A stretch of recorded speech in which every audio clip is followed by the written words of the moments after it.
All right. So yeah, we talked earlier in the week about CSOs, combined sewer overflows, the idea of trying not to do your laundry on the days where it rains really hard, right? Because the system just gets overwhelmed.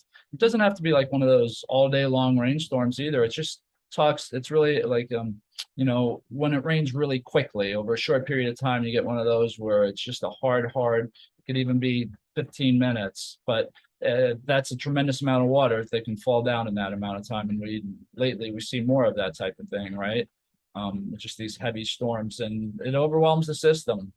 Those pipes that are meant to carry both the water from our homes and businesses, from our toilets, our sinks, and whatnot, and also the water. They're also supposed to carry the water that runs off in the storm. It's just too much. And the video did a good job of showing visually how it works with the pipes and giving you an idea of just what the scope of the problem could be, as well as some adaptive management techniques, as they say, to try to, if not solve the problem overnight, slowly.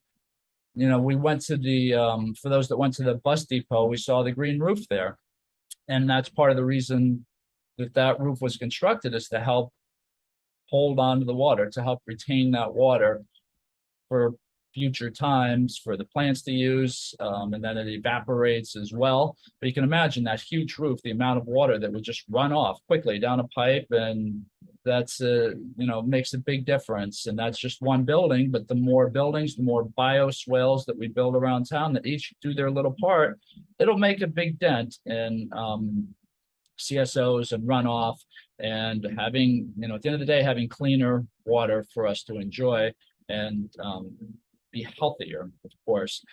And of course, and then mixed in too, as I like to talk, like to point out that there's some good careers, green infrastructure. The city's devoted a lot of money to green infrastructure, and with climate change and this world that we see these crazy storms. There's going to be more of this, and there's going to be more call for people to build them, the bioswales and other technologies, or decide where they should go, policy, or be the ones that run the data on it. We saw the other video, the fella who was really into chemistry and math, and if that's your bent, water is a good career.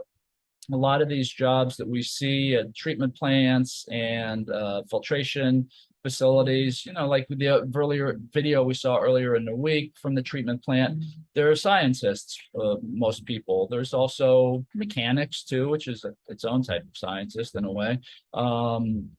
But those careers are fairly heavy science influenced, as I hope you read the article too, looked it over, about future technologies being a big part of water, augmented reality, Internet of Things, data analysis. You can picture all these pipes and tunnels underground that we can't see, but if we put sensors on them, then we can get an idea. Like if they are leaking, for instance, it used to be you had to wait until the leak either, got into somebody's basement or came, made a mess somewhere else.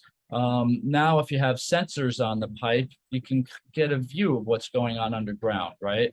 So there's good careers in that stuff too.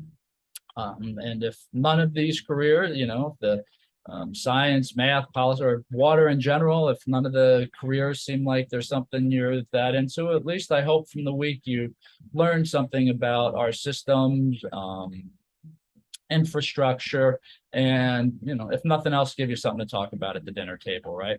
All right, I have some questions for you that are on the LMS, just to recap and show that you learned something today. And on Friday, we're meeting to go to the treatment plant, most of us anyway. Don't forget to wear your long pants, your hard shoes. Meeting at 9 o'clock at the lab there, Silas Lab. I'll have, and the Zoom's open today too. Always send me an email if you want. All right, that's all I got. We'll talk to you later. Bye.